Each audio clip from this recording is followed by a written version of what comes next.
doit montrer que la vie est belle. Il doit la vivre telle qu'elle, sinon nous en douterions. Disait Anatole de France, aussi complet qu'il pouvait être, humoriste, influenceur, auteur, compositeur, réalisateur, Cabral Namdjib nous a quittés à fleur de l'âge, alors qu'il avait encore autant de projets à réaliser, qu'il avait autant d'ambitions qu'il nourrissait, qu'il avait autant de visions pour la nation, mais aussi même parce qu'il était connu au-delà du Cameroun par sa façon d'être. Cabral Namdjib, excusez-moi si j'ai écorché son nom, Cabral Namdjib, était donc cet artiste multifonctionnel qui utilisait toutes les opportunités et surtout qui n'avait jamais douté un instant, tellement il avait la joie de vivre. Même quand on avait perdu espoir, quand on était dans le désespoir, quand on se croyait dans le miroir, et bien sortait quelque chose du tiroir qui vous faisait retrouver ce beau soleil, comme si la vie n'avait pas de handicap, comme si la vie était infinie, comme si la mort n'existait pas. Sa vitalité proportionnelle à son humilité, sa fraternité par rapport aussi à son humanité et surtout sa générosité pour ce artiste engagé, parfois dans un style qu'on pouvait appeler du Molière, à la camerounaise, à l'africaine, castigare mores ridendo, corriger les mœurs sans rien. Il faisait rire, il faisait sourire, il paraissait parfois bouffon, mais derrière cette bouffonnerie, il y avait bien sûr des vérités crues qui étaient dites toutes portes ouvertes, mais dans une sorte d'humour prophylactique qui permettait une certaine digestion et aussi une compréhension parce que c'était monsieur tout le monde. Cabral Namdjib, 33 ans, comme Jésus-Christ, avec du sang, crucifié sur une route serpentée, une route qui crée plus de victimes que n'importe quelle guerre. Yaoundé-Douala, la route qui tue. Cabral Namdjib est celui-là et qui, au moment de sa mort, la voyait pourtant venir. Oui, parce qu'à cet instant-là, vous voyez le danger. Vous priez, mais vous n'avez plus d'autre possibilité parce que vous voyez votre bourreau venir à côté de vous. C'est là où vous vous sentez désarmé. Parce que la mort est cette terrible inconnue qui ne se laisse guère apprivoiser, qui ne donne pas d'avertissement et qui vous prend sans coup de franc. Et les autres ne sont là que finalement larmoyés. Le Cameroun est en pleurs. L'Afrique est en pleurs. Le monde artistique et même politique est en pleurs. Parce que cet homme qui nous quitte était ce qu'on appelle le symbole du self-made man. Ce genre qui n'est pas sorti d'une université, mais qui constituait lui-même une université de par sa créativité, par son inventivité, par son originalité et surtout par par sa façon d'assumer son corps potelé qu'il avait fini par rendre si beau, si joyeux, parce qu'il savait l'utiliser et il savait justement utiliser toutes ses qualités, ses capacités et même ses défauts pour nous procurer du plaisir. Aurait-il imaginé qu'à 33 ans, sa vie allait s'arrêter ainsi? Que non. Aurait-il imaginé que 2023 était sa dernière année de vie? Que non. Aurait-il imaginé qu'il ira rejoindre sitôt Martinez Zogo, qui est encore à la morgue? Non. Et pourtant, souvenez-vous, la dernière fois que j'ai eu à interpeller Cabral Nandi, c'était justement par rapport à l'assassinat de Martinez Zogo, où je trouvais les influenceurs amorphes, ou alors qui étaient distants, comme si la mort ne les concernait pas, ou alors comme s'ils en étaient vaccinés, immunisés, et que la mort ne pouvait ramasser que journalistes, animateurs, ou ceux qui critiquent, ceux-là qui sont au sommet de l'État. J'avais eu à l'interpeller avec beaucoup d'autres influenceurs.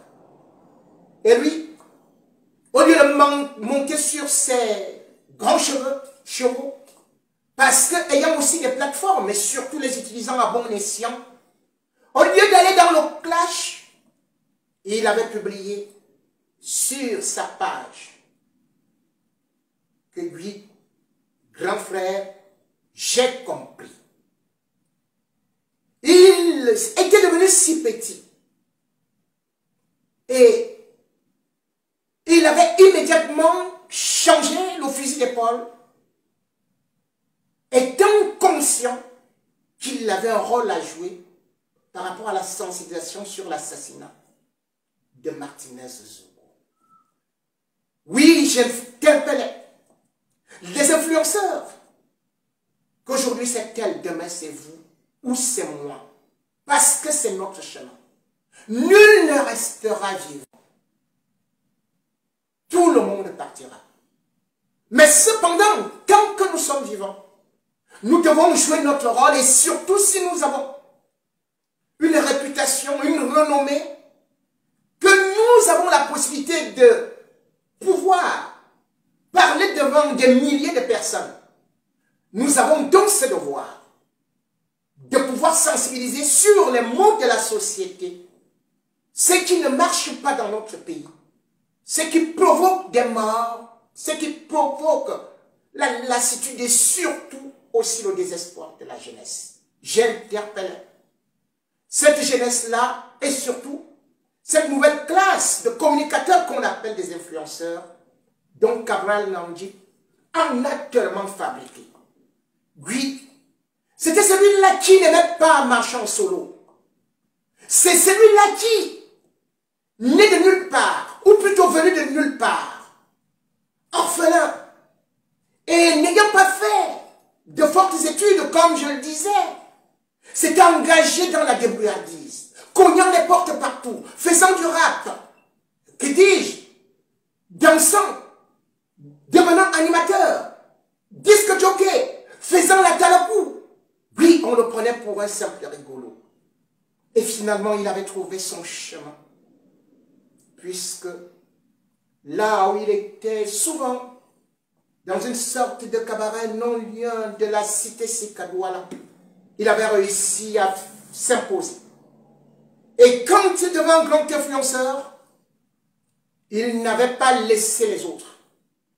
Il avait tendu les bras. Venez. Ça, c'est un nouveau filon. Pour nous, nous pouvons nous faire du pognon. Contrairement aux aînés, qui lorsqu'ils trouvent quelque chose, vous bloquent la porte. Lui, il avait ouvert et les portes, et les fenêtres, et tout. Sa maison, son expérience, son génie, ses connaissances, ses recherches, étaient distribuées à profusion. Jackie fut l'une de ses formations, même si plus tard, elle fut. Tindingue, peut-être si Cabral Namdjib n'aurait jamais existé, n'aurait pas connu ce succès aussitôt. Zizou, oui, ce n'est pas du foot, c'est juste de l'influence, c'est juste l'école de Cabral Namdjib qui a tellement formé. Mwanminga pourra témoigner, pourra pleurer toutes les larmes de ses yeux, mais réalisera finalement que de ce qu'elle a pu apprendre de cet homme, nul ne lui donnera ça. Beaucoup d'influenceurs ont été influencés justement par lui. Beaucoup d'influenceurs sont passés par lui. Lui, c'était le docteur des influenceurs. Cabral Namdjib a créé une école, une symphonie de mélocomédie, où d'ailleurs il ajoutait de la musicologie, puisque d'ailleurs, on le croyait tout simplement dans le domaine de la talakou influence, et bon, le voilà qui sort un album avec Papi de Petit Pays, qui fait un carton plein. Près de 3 millions de vues sur YouTube, au moment où je vous parle. Et il ne s'est pas arrêté là, tellement il chantait juste. Les paroles coulaient de façon torrentielle. Et il avait de la chorégraphie. Et pour montrer qu'il ne pouvait pas s'arrêter là, un nouvel album, toujours avec un autre groupe de jeunes. Cet album est déjà à plus d'1 million de vues sur YouTube en moins de 9 mois. Et là encore, un nouveau projet. Bref, pour lui, il ne s'arrêtait pas. Il ne savait pas s'arrêter. Il avait de l'énergie, il avait de la potentialité. Comme un grand sportif, lui qui supportait le Paris Saint-Germain et qui n'hésitait pas d'aller au Qatar, crier dans le stade pour les lions indomptables du Cameroun. Un patriote, un grand. C'était le maillot jaune du Cameroun et le maillot jaune de l'humour. Le maillot jaune de l'influence. Cabral Namdjib s'en est allé. Et parce que nous devons honorer sa mémoire, nous devons faire qu'il entre dans les livres d'histoire à l'instar de Martinez Zongo. Je vous invite, mesdames et messieurs, avant de continuer, une minute de silence en la mémoire de Cabral Namdjib Yankton.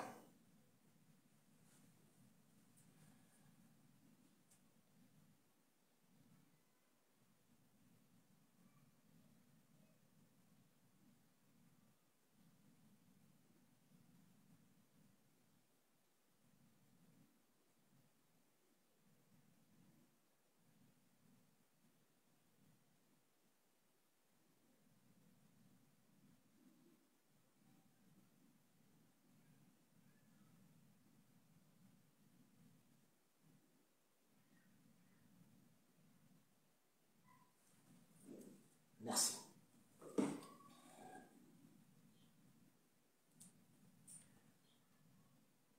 Avant l'accouchement, la femme a des contractions. Elle a des signes qui ne trompent pas. Mais aussi dans la vie, il y a des signes qui ne trompent pas.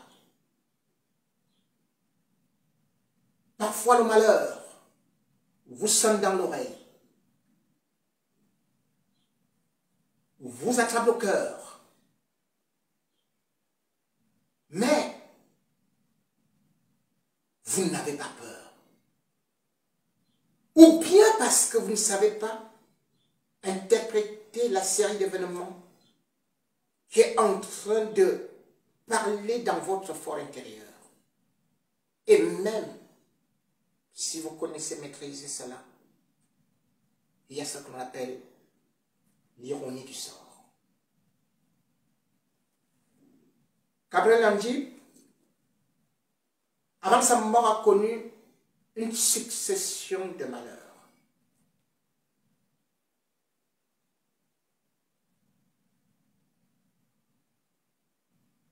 Non seulement son père, mais nous nous rappelons justement que Dave Njike, son fils venu au monde et qui était aussi mort dans des conditions inextricables. Il avait à peine 3 mois.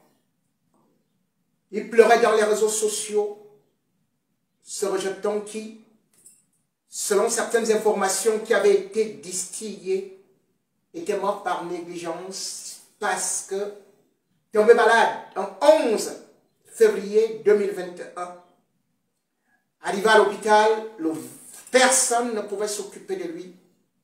Ça avait révolté Gabriel Namdi, où on a vu ce gaillard pleurer à chaudes larmes, d'autant plus que il avait été même accusé d'avoir liquidé son propre fils. Il a eu à se remettre contre ceux qui l'ont dénigré, tous ceux qui l'ont attaqué. Ce type, fort physiquement, n'a jamais été violent. Bien au contraire, il a souvent eu à se mettre pratiquement à genoux pour demander pardon. Je ne parlerai pas de moi qui était son grand frère, mais je parlerai de la famille artistique, où, souvent accusateur, parfois dénigré, il avait d'ailleurs été accusé, placé dans la liste par Shakiro, comme étant un moment propre de suspension. Et il était venu faire un live pour dire: je demande pardon à Shakiro qui est mon petit frère. Si je l'ai blessé, si je l'ai outragé, moi, je ne me souviens pas lui avoir manqué de respect. Je n'irai pas lui porter plainte. Je n'ai pas la force. Je lui demande tout simplement